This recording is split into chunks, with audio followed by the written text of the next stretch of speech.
All right, well, this is my second go at it. I just finished videoing or recording this video, and it didn't have any sound. So here we go. I'm going to try this thing again. Welcome. Today, this is the video which will outline and explain the assignment you have today, entitled Washington and Du Bois. If you've gotten this far, you've found the assignment. You'll see down below the video there are a couple of readings, links or attached readings that you'll need for today. One, I'm sorry, that's the readings right here, and the questions that go along with it, okay? You'll also see a short video down there. It's 3 or 4 minutes long that I'll mention a little bit later that I think would be super valuable to watch as soon as you get done watching this brief video. I'll try to keep this down to about 5 or 6 minutes. I was able to do that in the first version of it, so maybe I'll clean it up even a little more this time around, okay? Let me see if I can bring the presentation up. There we go. All right. Let's get started. So in order to get to the point here in the progressive era and what's happening with blacks in the progressive era, we will have to first kind of recall what the situation has been for African Americans up to this point. In our reading that we've been using for this unit, kind of the textbook reading, if you will, we have worked all the way up through page 613. The very next section in our reading is entitled New Voices for Women and African Americans. So what we're going to find out when we read that, but especially today, is Booker T. Washington and W.E.B. Du Bois become the leading voices for African Americans during this period. They won't be speaking with the same voice, though. They'll have some differences of opinion in their ideas about how blacks should move forward in trying to improve the situation for blacks living in the United States will be vastly different, okay? And which of these guys is most successful will largely determine how the civil rights movement will progress for a good part of the 20th century.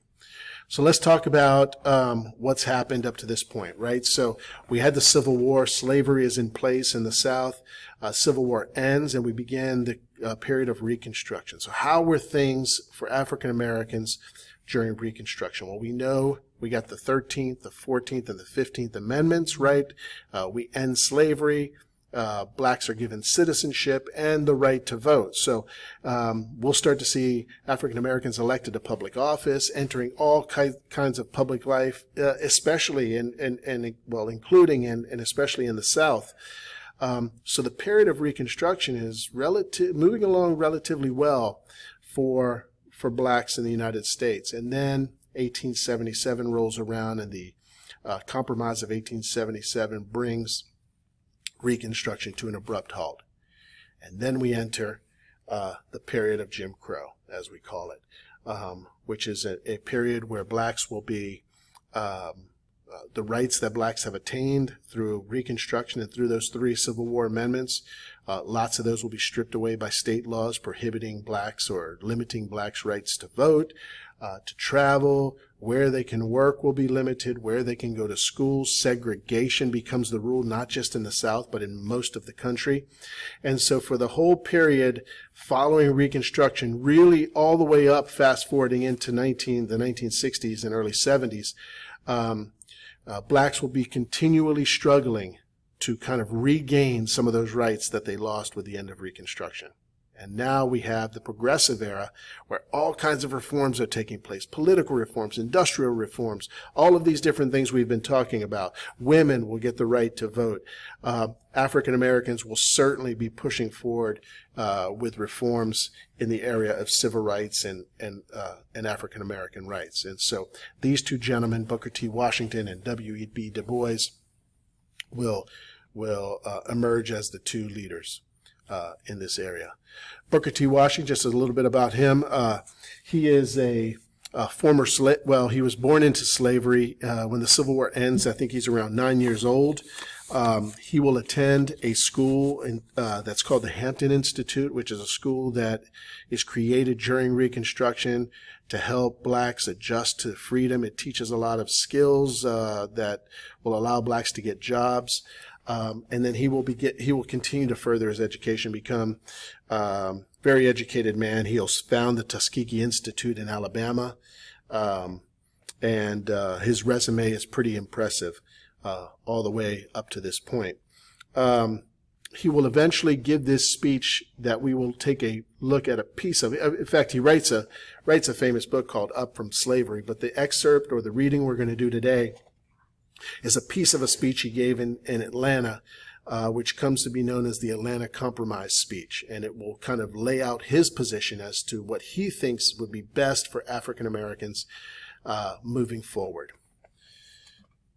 W.E.B. Du Bois, he is not born into slavery. He's born into a free family, landowning family in Massachusetts. He will go to public schools. He'll be the first African American to graduate with a PhD from Harvard University. So he is highly educated and clearly positioned to take a leading role in the civil rights movement.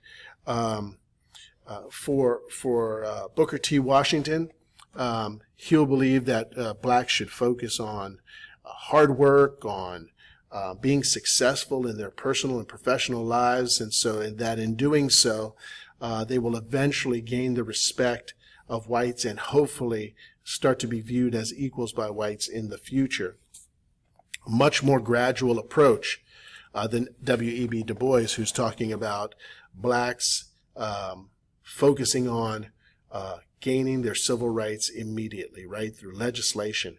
And the way to do that is to get at least a portion of blacks to become highly educated like he is, so that they could really promote these ideas of immediate equality.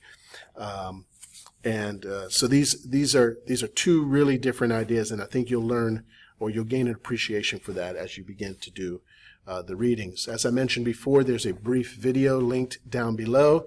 I think you should watch that. It's certainly not, I don't think, required for the assignment, but it's worth the 3.5 or so minutes that it takes. And in doing this assignment, we should really be able to answer this question, right?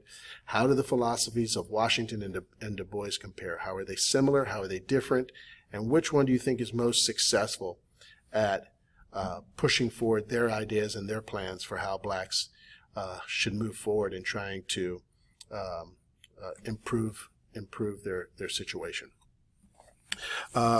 That's really all I have for you up to this point. So what I would encourage you to do is watch that video, certainly do the readings, and then move on to the questions, which you'll see linked below. Tackle all of those questions. If you have questions, if you have some things you want cleared up or further explained, don't forget you have access to the open Zooms if you are in my Digital Academy class and for 5th period. If you're one of my brick and mortar students who just happen to miss class and you're watching this because you're trying to catch up, you'll certainly have an opportunity in class to get your situation and your questions answered. I hope everyone has a great afternoon. I hope you have a great weekend coming up. Pay attention to the due dates on this assignment. You only have until tonight, 11:59, to get those done. That's if you were in a Wednesday class, it's a Wednesday at 11:59. If you were in a Thursday class, it's Thursday at 11:59. I will talk to you soon. Good luck with today's assignment. Bye-bye.